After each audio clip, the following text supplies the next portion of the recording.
Muchas son las películas que retratan la Segunda Guerra Mundial. El conflicto más afamado del siglo XX ha sido representado en numerosas ocasiones, siendo los Estados Unidos quienes más films han realizado sobre el evento. Pero la maquinaria hollywoodense suele utilizar esta guerra como un vehículo para enaltecer a su ejército y suele mostrar el lado más heroico de las batallas en las que participaron las Fuerzas Armadas estadounidenses. En medio de esta visión patriótica de la guerra, Rescatando al Soldado Ryan destaca por mostrar el costado más sucio, sangriento y humano del conflicto.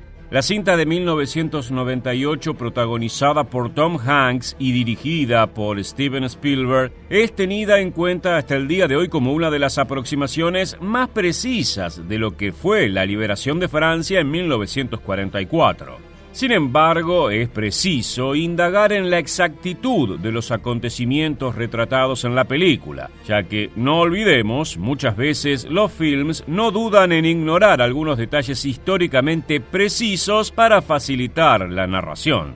Hoy, en Historia Militar, analizamos los errores históricos que posee la película Salvando al Soldado Ryan y te contamos cómo se dieron realmente los hechos de este conflicto. ¿Estás listo? Entonces, prepárate para viajar en el tiempo. En primer lugar, podemos destacar la que quizás sea la mayor crítica que se le hizo al director en cuanto a la fidelidad histórica se refiere: la presencia de solo soldados americanos en la secuencia del desembarco en Normandía. En el inicio de la película podemos ver únicamente estadounidenses llegando a las playas francesas para pelear contra los nazis, pero la historia real presentaba una mayor variedad de nacionalidades. La avanzada del llamado Día D consistió en la toma de 5 playas distintas bautizadas con nombres clave. Utah y Omaha fueron las playas donde desembarcaron los estadounidenses.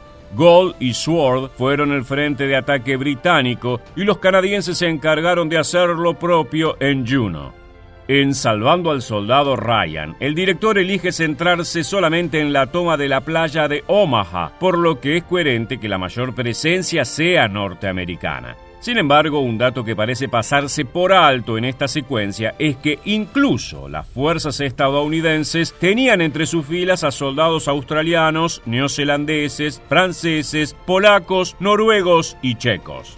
Si bien esta secuencia inicial retrata crudamente el desembarco de Normandía, los hechos reales fueron aún más sangrientos. Mientras en el film vemos a Tom Hanks y compañía avanzar relativamente rápido entre la balacera, la toma de la playa llevó mucho más tiempo. Los soldados aliados pasaron alrededor de 12 horas siendo masacrados por las fuerzas nazis y no pudieron concretar sus objetivos hasta recibir apoyo naval y de tanques.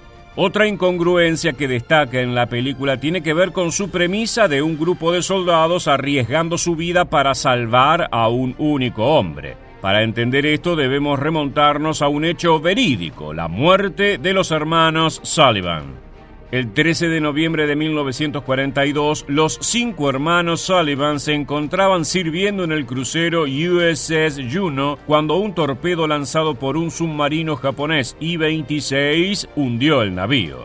Esto impulsó al Departamento de Defensa de los Estados Unidos a llevar adelante la política de único superviviente. La misma ordena que en el caso de que varios miembros de una familia murieran en combate, exceptuando a uno de los mismos, ese sobreviviente debía ser dado de baja del servicio y devuelto a casa. De este modo, la familia de los fallecidos tendría un mínimo consuelo. Si bien este es el caso del soldado James Ryan en la película, resulta totalmente imposible que los altos mandos del ejército dieran luz verde a la operación de rescate. La sola idea de buscar a una persona en Normandía mientras el conflicto estaba en desarrollo resulta una misión imposible. Es más, los acontecimientos del film se basan en la historia de otro grupo de hermanos, los Nyland. 2 de ellos fallecieron en el desembarco de Normandía, un tercero fue dado por muerto en el conflicto del Pacífico y el cuarto, Fritz Nyland, vagó por las calles francesas esquivando patrullas nazis hasta que llegó a territorio aliado, donde se le informó de la muerte de sus hermanos. No obstante, no se envió ninguna misión suicida para rescatarlo. Llegada la mitad de la cinta, nos encontramos con una escena donde el pelotón de rescate debe enfrentarse a un francotirador que elimina a uno de sus compañeros. El primer error observable recae en el modo que da muerte a su enemigo. A la hora del contraataque se menciona que el francotirador nazi se encuentra a más de 400 metros de distancia, por lo que el trayecto que realiza la bala hacia su objetivo se vería afectado por la gravedad. Cuando uno dispara un rifle de francotirador, se apunta un poco por encima del objetivo para que la fuerza de la gravedad permita un impacto preciso. Es por esta curva que se genera en el disparo que resultaría imposible que la bala atraviese la mirilla del enemigo, cosa que ocurre en la película.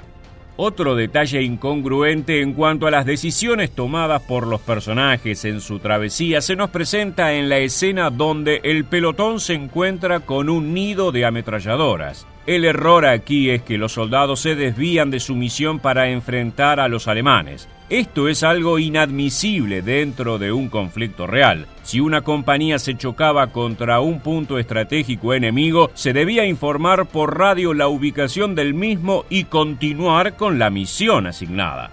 Para terminar, veremos un pequeño error acompañado de un dato interesante. En una de las escenas iniciales podemos apreciar un grupo de mecanógrafas redactando cartas que serán enviadas a los familiares de los fallecidos en acción.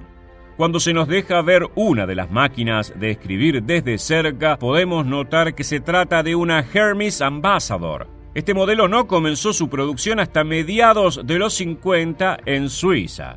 Quizá este puede parecer un dato poco importante en cuanto a precisión histórica, pero resulta llamativo debido a que Tom Hanks es un fanático declarado de estos dispositivos al punto de que posee una colección de los mismos. Más allá de las imprecisiones históricas que podamos hallar en Rescatando al Soldado Ryan, no podemos dejar de mencionar el minucioso trabajo realizado por Steven Spielberg a la hora de retratar esta historia. No por nada el film es considerado uno de los retratos más congruentes de la Segunda Guerra Mundial, incluso más de 20 años después de su estreno.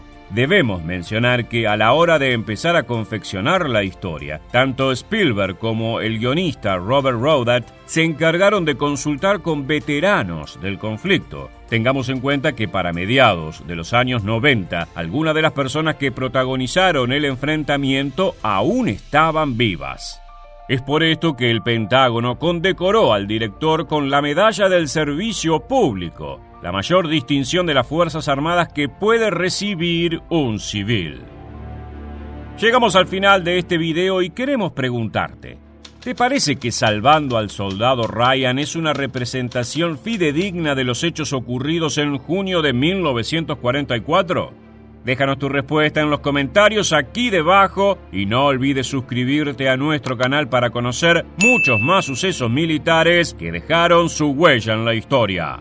Muchas gracias por acompañarnos hasta el final y quédate atento a nuestro próximo video.